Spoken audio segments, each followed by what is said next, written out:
While people were creating cities and nations in Mesopotamia, another group of people, the Egyptians, or people living from or in Egypt, were building another great civilization on the banks of another river, the Nile. The Nile River is the longest and one of the mightiest rivers on earth.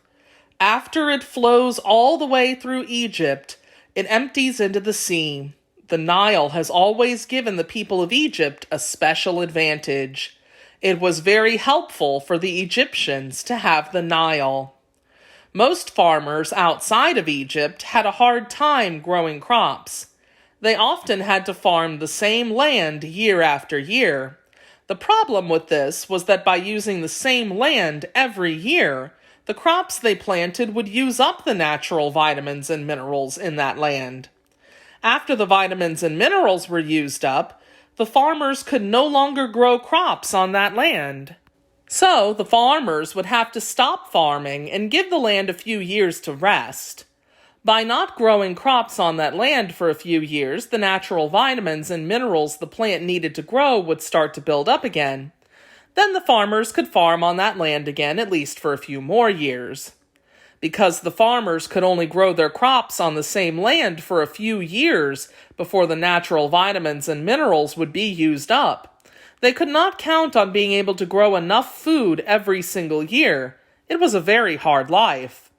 But the Egyptians could farm the same land over and over again. Do you know why? The reason they could had to do with the Nile. The Nile begins its long journey to the sea in the high mountains of Central Africa. Every spring, heavy rainstorms fill Africa's mountain lakes, emptying water into the Nile. Rushing down the mountainsides with enormous speed and power, the swollen river carries mud rich with minerals and vitamins in its current or continuous flow of water. When the floodwaters reach the flat lands of Egypt, they spread out for miles on either side of the riverbanks. When the rains and the flooding stop, the river goes back to its usual size. Water is no longer covering land that is usually dry. Long ago, the ancient Egyptians planted crops in the muddy fields that were enriched with vitamins and minerals. The river mud added vitamins and minerals to the fields during the flooding. In this way, the Nile floods meant life for the Egyptians. But if the rains were light for a year or two, the floodwaters would not bring enough rich soil with vitamins and minerals for the plants, and the people might go hungry because they would not be able to grow as much food. The Egyptians knew their lives depended on the river. Most Egyptians lived within 12 or 13 miles of the Nile on one side or the other, for it was there that the floodwaters refreshed the land each year. The floodwaters could also be very dangerous. When the spring floods came, the Nile could destroy homes and villages if they were built too close to the river. So many ancient Egyptian villages were built up above the level of the river so that when the spring floods came, the river would not destroy the buildings and homes. Some villages, though, were built on the same level as the river itself. Every year, the people living there would have to leave their village when the water rose too high. Here the word rose means moved upward or increased. They moved away to a safer place and then would return a few weeks later after the river had returned to a lower level. The ancient Egyptians in those villages would have to repair a lot of the damage.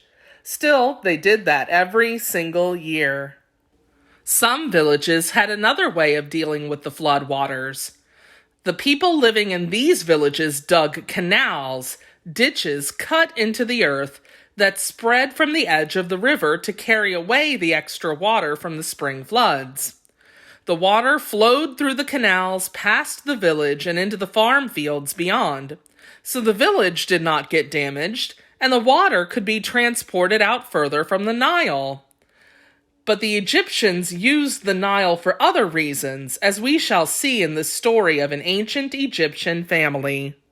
One day, thousands of years ago, an Egyptian woman named Epi and her daughter Mirit went down to the Nile to gather some soft, muddy clay so they could make clay pots. Approaching the water, they heard a voice called, "Ipi, Mirit!" They looked up and smiled, for sailing out in the middle of the Nile was Rensi, the husband of Ipi and the father of Mirit. Rensi was a fisherman who sailed his narrow boat up and down the river, casting out rope nets to catch fish. Rensi did this just as the men in his family had always done before him. As Rensi's mother had told him, once a fisherman, always a fisherman, and once a fisherman's son, always a fisherman too. The ancient Egyptians used the Nile for food by fishing. Rensi began making his way back to Mirit and Ipi, and after a few minutes he reached shore. Pulling his boat a little way onto the sand so that it would not drift back into the water, he made his way over to them. Mirit turned to her father, who hugged her and kissed her. "Little fish," he said gently, using one of his nicknames for Mirit.